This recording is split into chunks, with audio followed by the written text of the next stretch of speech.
ఈరోజు పవన్ కళ్యాణ్ ఎంత దిగజారిపోయారంటే అధికారం రాకముందు సుగాలి ప్రీతి ఫస్ట్ తీసుకుంటాం ఆమె కేసు అన్నారు.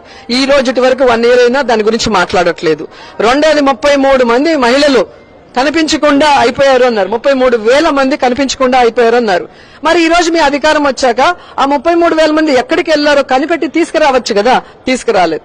ఈ రోజు రాష్ట్రంలో మహిళల మీద ఇంత అరాచకాలు జరుగుతుంటే మొన్న కడపలో మీరేదైతే ప్లీనరీ పెట్టాలనుకున్నారో ఒక చిన్న బిడ్డ 3 years అమ్మాయి మీద రేప్ చేసి మర్డర్ చేసి పొదల్లో వేసేస్తే ఈ రోజు డిప్యూటీ సీఎం మాట్లాడరు, హోంమంత్రి మాట్లాడు, లోకల్ గా ఉన్న కడప మంత్రులు కూడా ఆ కుటుంబాన్ని పరామర్శించారంటే వీళ్ళు ఎంత దిగజారిపోయారు. కేవలం వీళ్ళకి అధికారం అలాగే రెడ్ బుక్ రాజ్యాంగం మీద ఉన్న చిత్తశుద్ది ప్రజల మీద ముఖ్యంగా మహిళల మీద లేదనేది స్పష్టంగా అర్థమవుతుంది.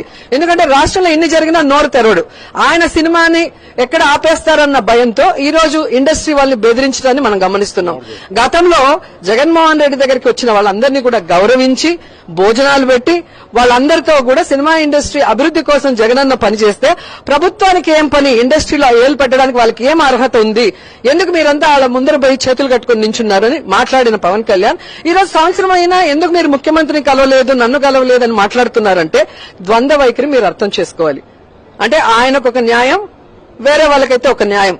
నిజంగా ఒక ఇండస్ట్రీ నుంచి వచ్చిన పవన్ కళ్యాణ్ గారు ఇండస్ట్రీ అభివృద్ది కోసం ఇంతవరకు ఏం చేశాడో చెప్పమనండి. ఇంతవరకు ఏమి చేయకుండా నేనేదో చేసేసా అయినా వీళ్ళు నన్ను గౌరవించలేదు కాబట్టి వీళ్ళ మీద నేను కక్ష సాధిస్తానన్నట్టుగా ఈరోజు ఆయన మంత్రితో మాట్లాడిస్తారు మల్లేష్ గారితో. అలాగే ఈయన ప్రెస్ నోట్ ఇస్తాడు కానీ ఈయన నోరు తెరవడు. ఇది ఎంతవరకు సమంజసం?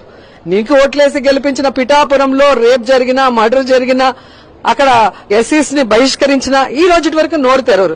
కానీ నీ సినిమా ఎక్కడ ఆగిపోతున్నా గానీ నీ బాధ, నీ తాపత్రయం ఎవడో ఒకటి మీద నువ్వు నీ ఈగో హట్ అవగానే నువ్వు ఎలా రియాక్ట్ అవుతున్నావు అనేది రాష్ట్ర ప్రజలందరూ కూడా గమనిస్తున్నారు.